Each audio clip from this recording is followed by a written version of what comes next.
नमस्कार मित्रांनो, शुभ सकाळ. आज मी तुम्हाला एक गोष्ट सांगणार आहे. गोष्ट आहे भीमा नावाच्या एका बलाढ्य व्यक्तीची आणि गोष्ट आहे साधारणतः आजपासून 150 वर्षापूर्वीची म्हणजे साधारणतः 1800व्या शतकामधील. भीमा नावाचा एक बलाढ्य व्यक्ती होता. त्याच्या पश्चात त्याच्या कुटुंबामध्ये साधारणतः त्याची बायको आणि त्याची एकुलती एक लाडकी लेक गौरी असा हा तिघा जणांचा कुटुंब होता. भीमाचे दारिद्र्य हे वंशानुवंश चालत चालत आलेले होते. त्याच्याकडे नदी किनारी असणारी एक झोपडीशिवाय अन्य कसलाही संपत्ती म्हणजे साधारणतः एक गुंठाही जमीन त्याच्या नावावर नव्हती. तो काय करायचा? सकाळी उठायचा आणि दररोज काम करून आपल्या बायकोला आणि आपल्या एकुलत्या एक लाडकी लेकीला जेवण घालायचा. म्हणजे तो जर कामाला गेला नाही, तर त्याच्या घरी संध्याकाळी म्हणजे जेवण मिळायचं नाही. एवढं दारिद्र्य त्याच्या आयुष्यामध्ये होते. त्याचं काम काय होतं? त्या गावाच्याच शेजारी एक खाण होती. त्या खाणीमध्ये तो दगड फोडायचा आणि ज्या दिहाडीतून म्हणजे मिळालेल्या कमाईतून तो आपला घर प्रपंच चालायचा. असं हे नियमित त्याचं चाललेलं. त्या नदीकिनारी एक छोटीशी झोपडी आणि त्या गावाच्या बाहेर एक खाण. तर दुर्दैव असं खाण बंद पडली. खाण बंद पडल्यानंतर भीमावर उपासमारीची वेळ आली. भीमा दररोज काम शोधू लागला. भीमाला काही कामच भेटेनासे झाले. तो दररोज सकाळी उठायचा, बाहेर जायचा, बाहेर गेल्यानंतर गावोगावी फिरायचा आणि आपल्यासाठी काम बघायचा. मात्र त्यासाठी काहीही काम भेटायचे नाही. काम न भेटून निराश होऊन तो घरी यायचा. घरी येऊन तो फार मनाला खचायचा. तो भीमा होता, तो बलाढ्य होता. पण या गोष्टीची तिला वाईट वाटायची, की आपल्या पूर्ण आयुष्यामध्ये त्याने आपल्या बायकोला ना कधी साडी घेतलेली, ना आपल्या लेकीला कधी मिठाई आणलेली. त्याच्या लाडक्या लेकीला जिलेबी फार आवडायची, गौरीला. मात्र त्याने आयुष्यामध्ये त्या गौरीला जिलेबी कधी आणू शकत नव्हता. कारण दारिद्र्यच तेवढे होते आणि त्यातली त्यात पुन्हा आणखी दुष्काळात 13वा महिना सुरू झाला. कोणता? तर खाण बंद पडली आणि भीमावर उपासमारीची वेळ यायली. भीमा दररोज संध्याकाळी निराश होऊन घरी यायचा. घरी तो उपाशी झोपायचा. तो उपाशी झोपल्यानंतर त्याला काय नाही वाटायचे. मात्र आपली लाडकी लेक गौरी ही एकुलती एक व्याकुळ होऊन रडताना उपाशी फक्त पाणी पिऊन झोपायची. यावर त्याला फार वाईट वाटायचे. बायको पण उपाशी झोपायची. असे किती दिवस चालायचं? तो दररोज बाहेर काम बघायचा कारण त्या काळात काम मिळणं फार मुश्किल होतं. गोष्ट आहे 150 वर्षापूर्वीची. एक दिवस तो असाच निराश होऊन काम शोधून दिवसभर बाहेरून थकत येत होता.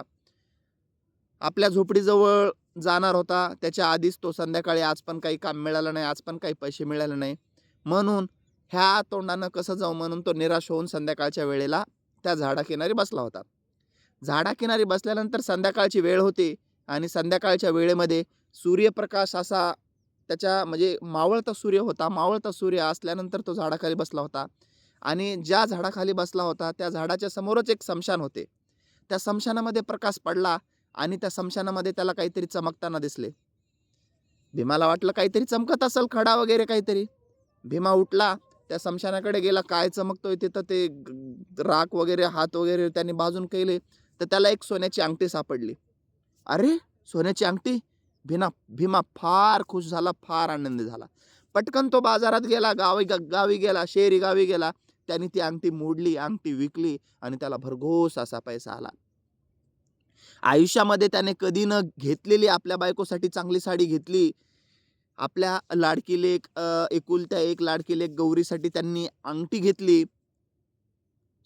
जिलेबी घेतली, मिठाई घेतली ती अंगठी विकून आणि घरी आला. घरी आल्यानंतर त्यांनी खाऊ वगैरे आणलं, सगळं आणलं. सगळे आणल्यानंतर बायको फार आनंदी झाली. गौरीला तिची आवडती मिठाई, जिलेबी भेटली होती, त्यामुळे ती पण फार आनंदी झाली. तसेच बायकोला त्यांनी साडी आणली होती. म्हणजे ह्या सगळ्या गोष्टी ज्या आहेत, त्या घरामध्ये फार आनंदी देणाऱ्या होत्या. भीमा फार खुश झाला.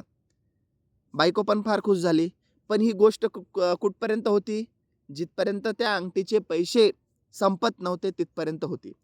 एकदा का अंगठीचे पैसे संपले, भीमाच्या घरी उपासमारीची वेळ आली. भीमाला पुन्हा काम मिळाना. भीमाच्या डोळ्यामध्ये एक युक्ती सुचली, जे की तिला स्मशानामध्ये मिळालेली अंगठी होती. भीमा आता काय करायचा? त्याचा रोजचाच उपक्रम चालायचा. संध्याकाळ झाली की पाठीवर एक गोणी घ्यायचा त्या गोणीमध्ये एक चाळणी असायची, एक हातोडी असायची आणि एक छणी असायची, जे की ते दगड फोडण्यासाठी वापरायचा. मात्र ह्यावेळेस भीमाने काय केलं होतं, संध्याकाळी उठून तो बाहेर जायचा, गावाची गावी स्मशाने तुडवायचा आणि स्मशानामधले जे हाड आहेत ना, ते हाडं फोडायचा आणि हाडामध्ये काही सोन्याचे कण भेटतात का ते बघायचा. राख चाळायचा, राखीमध्ये त्या स्मशानातल्या राखीमध्ये त्याच्यामध्ये काही सोन्याचे कण भेटतात का त्याला बघायचा. काही वेळेस भेटायचे, काही वेळेस भेटायचे पण नाही. पण ज्या वेळेस भेटायचे तेव्हापासून तो चांगल्या पद्धतीनं त्याचं काम चालायचा, काय नाही. बायको विचारायची, "तुम्ही संध्याकाळी कुठे जात आहेत?" कारण संध्याकाळी त्याच्या पाठीवर काय असायची, गोणी असायची. त्या गोणीमध्ये चाळणी असायची. कशासाठी? स्मशानातील राख चाळण्यासाठी. त्या गोणीमध्ये हातोडी असायची, त्या गोणीमध्ये छणी असायची. कशासाठी? स्मशानातील प्रेतांची हाडं जी आहेत ना, ते फोडण्यासाठी. बायको विचारायची, "तुम्ही संध्याकाळी कुठे जात आहेत?" मात्र तो बायकोला धमकावून सांगायचा, "शांत बस. आपल्यासाठी कमाई करायला चाललोय." म्हणजे बायकोला काय चालू आहे हेच माहीत नव्हतं. भीमाचा दररोज नित्य संध्याकाळचा उपक्रम हाच. बाहेर जायचा, रात्रीच्या वेळी गावातील स्मशानं तुडवायचा, स्मशानं त्याचा तो कार्यक्रम करायचा आणि मिळेल त्या रात्री सोनं घेऊन यायचा, नाही मिळेल त्या रात्री तो रिकाम्या हाताने यायचा. गावामध्ये कोणी मेल्याची जर वार्ता, म्हणजे गावामध्ये कोणी मेल्याची वार्ता भीमाच्या कानावर आली, की भीमा खुश व्हायचा. खुश होऊन सांगायचा, की एखादा समजा त्याला ह्या नित्यक्रमामध्ये एक कळालं होतं, की जर गरीब माणूस मेला असेल, गरिबाचं जर प्रेत असेल, तर त्या गरिबाच्या प्रेतामध्ये त्याला कसल्याच प्रकारचं सोनं सापडायचं नाही.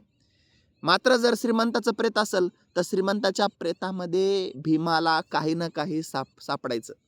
म्हणून भीमा गावोगावी आसपास जर कोणी मेला, तर त्याची तो चौकशी करायचा, की तो किती श्रीमंत होता, काय श्रीमंत होता.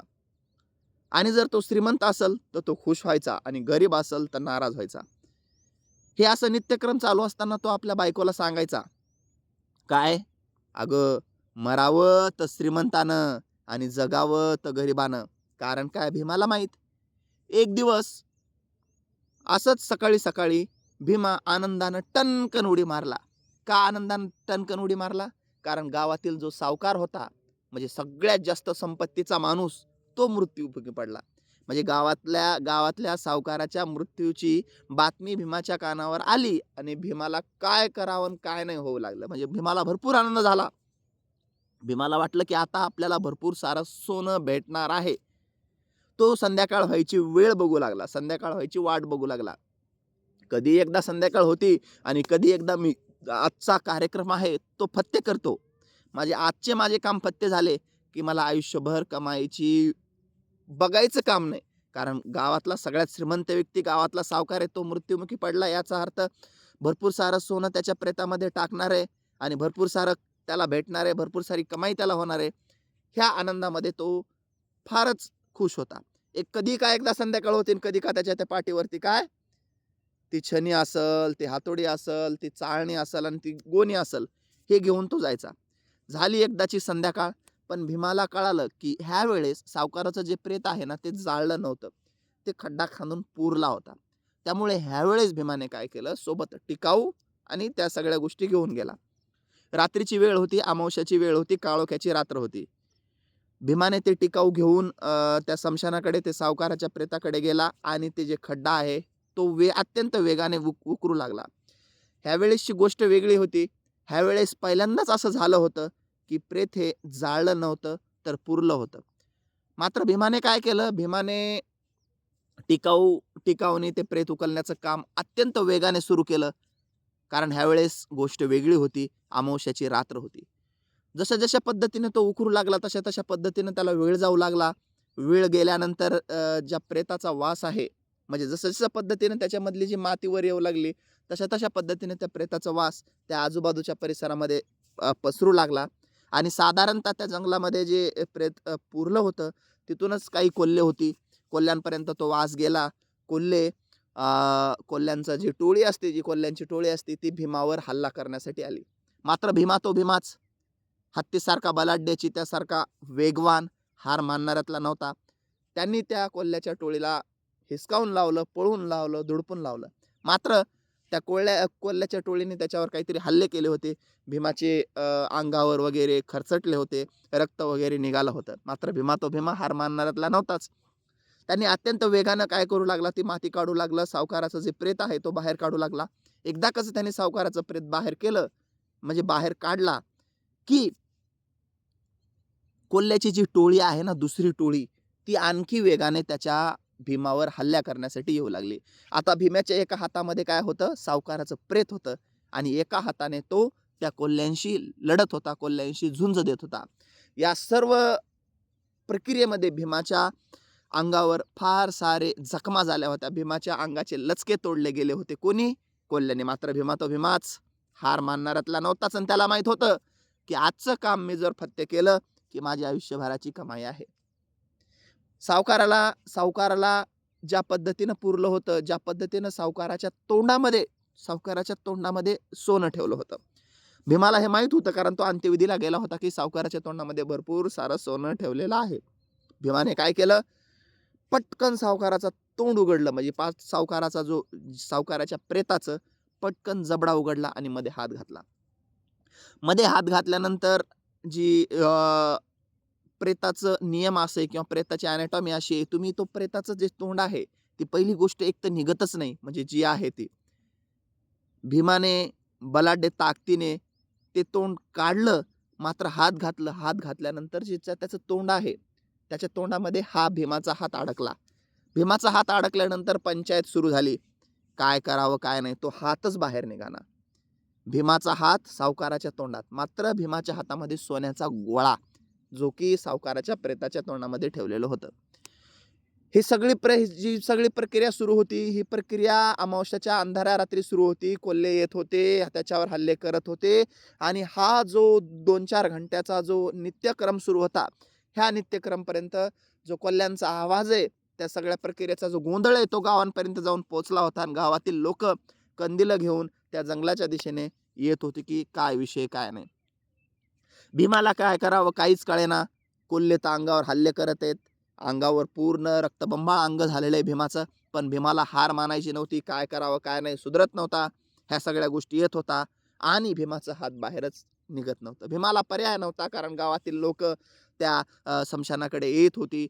सकाळची वेळ होती. भीमाला नाईलाजानं ते हात तोडावं लागलं. हात तोडून तो तिथून पळून गेला. भीमाला ना कसल्याच प्रकारचं सोनं भेटलं. त्या सावकाराच्या प्रेतामध्येच भीमाचा हात होता.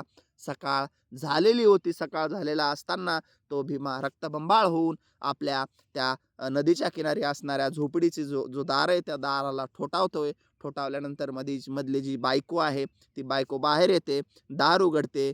त्या बायकोसोबत त्याची एक लाडकी लेक जी आहे गौरी नावाची, ती पण असते. आपल्या नवऱ्याची म्हणजे भीमाची अशी अवस्था बघते. रक्तबंबाळ झालेला असतो. रक्तबंबाळ झालेला असतानाच त्याचा हात मात्र तुटलेला असतो. त्याची बायको, तो आणि तिची लेक गौरी हे तिघं बसून एका जागावर फार ओरडाने रडत असतात. भीमाचा हात नसतो.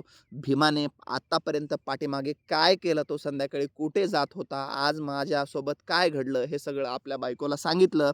त्याची बायको तेव्हाच म्हणत होती, त्यामुळेच तुम्ही म्हणत होतात की काय गरिबानं जगावं आणि श्रीमंतानं मरावं, ह्यामुळंच तुम्ही म्हणत होतात. पण त्याची बायको त्याला सांगते, तसं नवं माय, तसं नवं.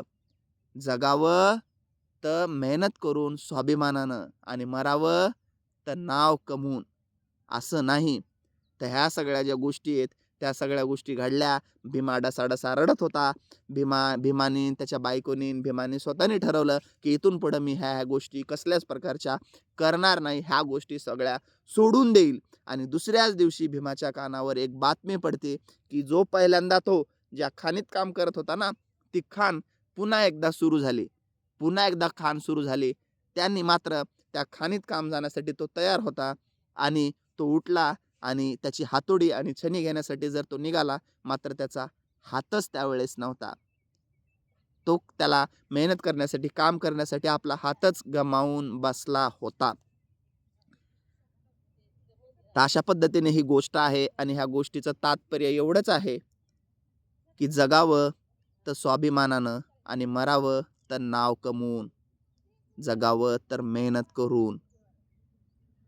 तर ही गोष्ट आहे साहित्य सम्राट, लोकशाहीर अण्णाभाऊ साठे यांनी लिहिलेली. यांनी लिहिलेली एक स्मशानातलं सोनं या कादंबरीमधील गोष्ट आहे हे. ठीक आहे. धन्यवाद.